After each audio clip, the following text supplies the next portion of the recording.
Elephants have been an integral part of the Thai culture for centuries, just like how we have horses in the West that work with us and become a part of our family. They have elephants in Thailand. In my last video, I shared with you about my visit to the Khao Elephant Conservation Center, where I got to jump in the mud and then jump in the river with the elephants and really learn about the ethical treatment of domestic elephants in Thailand. I have learned so much today about how they care for the elephants, how the elephants came to be here, and I'm going to share that all with you. This is going to be a great day. But first, I had to get into transport and head to their sister location, the Phang Nga Elephant Park, where I get an even more in-depth look at their life with their elephants that have been passed down through their family for 6 generations. You walk onto the property, it feels so lush, and you can see the elephants there in the background. The layout is absolutely beautiful and it feels so tranquil here. We had a welcome drink made from the butterfly pea flower and it was so delicious. I squeezed a little lime in there to sweeten it up a bit. Since there was no sugar in it, it was really refreshing. I loved it. And then we were immediately whisked away to go and enjoy lunch. I loved walking to the lunch area and seeing all the little fishes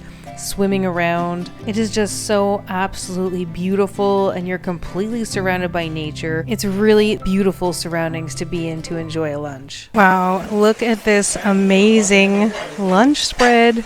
Spring rolls, rice, veggie and chicken stir fry, karpunka, coconut soup, curry, pineapple, and of course, iced coffee, since that is one of my biggest addictions in Thailand right now. I'm blown away by this beautiful lunch spread at this stunning location.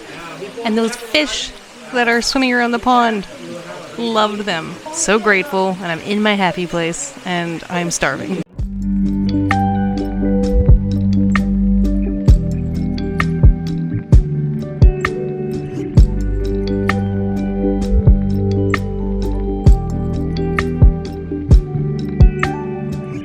That lunch was insanely good.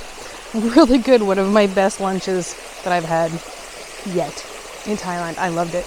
And now I'm going to go down and get to observe some of the elephants here. As this is family owned and operated, it all began about 150 years ago with their great grandfather who used to caretake the elephants for the king. Now, once you're a caretaker for an elephant, you're a caretaker for life. A domestic elephant that's well taken care of can live up to 100 years plus, whereas a wild elephant only lives to about 60 if they're lucky out there in the wild. Before we got to walk with him in the jungle, we got to see what the daily health check of the elephants looks like from their caretaker, or otherwise known as a mahout. What I really love about this place is that everything is done by what the elephants want to do.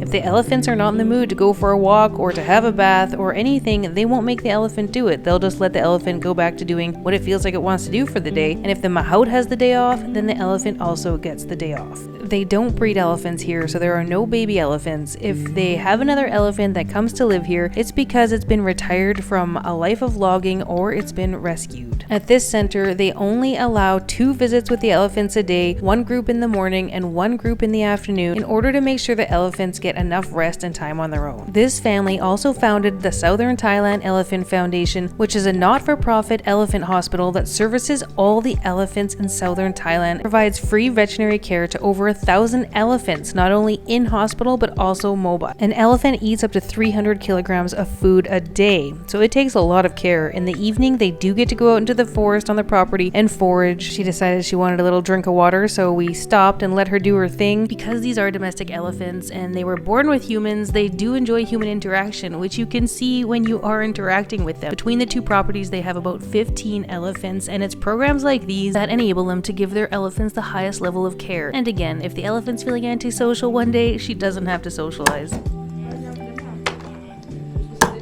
That's what I wanted. I wanted to do it in like one swift cut. Okay, I actually had a lot of fun preparing this little basket of fruit for the elephant. You put the sugar cane at the bottom because that's their favorite, and if you give it to them first, they won't want the other stuff.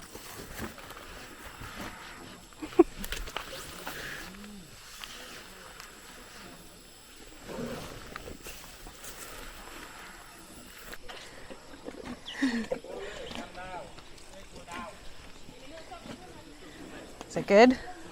good. Other exciting news is that at the time of filming this video, the family was in the process of closing a deal for 70 acres of land so that their elephants can have way more space to roam around in. Did learn something new today, guys. When their eyes are tearing, that means they're actually sweating and they're hot. They're not crying. That means they're sweating and hot. So they only sweat through their eyes and through their feet. So yeah, that's just a sign of sweating and choosy breaking personal space. Oh, there. yep. Oh, look at there's even hair on the tail. Yeah. So if you feel like here, it feels like almost like plastic almost. Oh So my goodness. That was talking about like the gladfly we were talking about. They use this to help smack those off of them. Ah, so it has a purpose. Yeah. Wow. But yeah, it hurts though. I bet. I wouldn't want to get whacked with I've that. been smacked by so many of them. Look at the teeth. Those are so cool.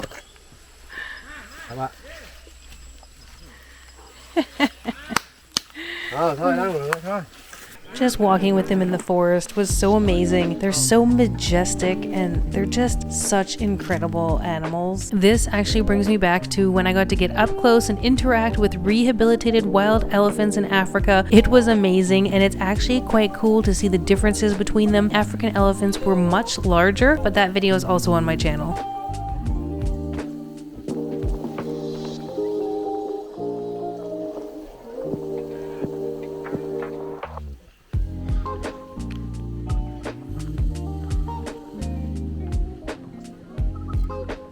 They have a really amazing pool for the elephants to take a bath in with fresh water flowing into it. It's pretty amazing, but first they gave them a nice little hose down, which you can see the elephants were loving.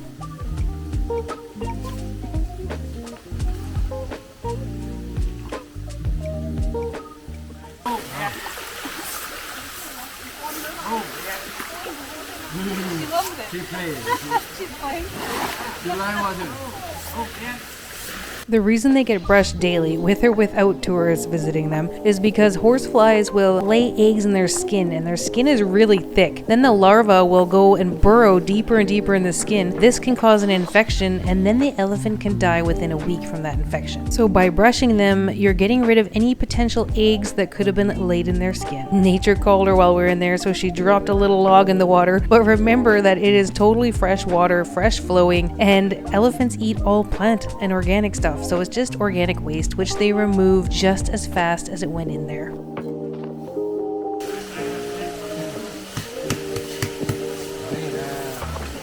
Sounds hollow. Yeah, that's her nasal cavity actually. Oh, is it? Yeah.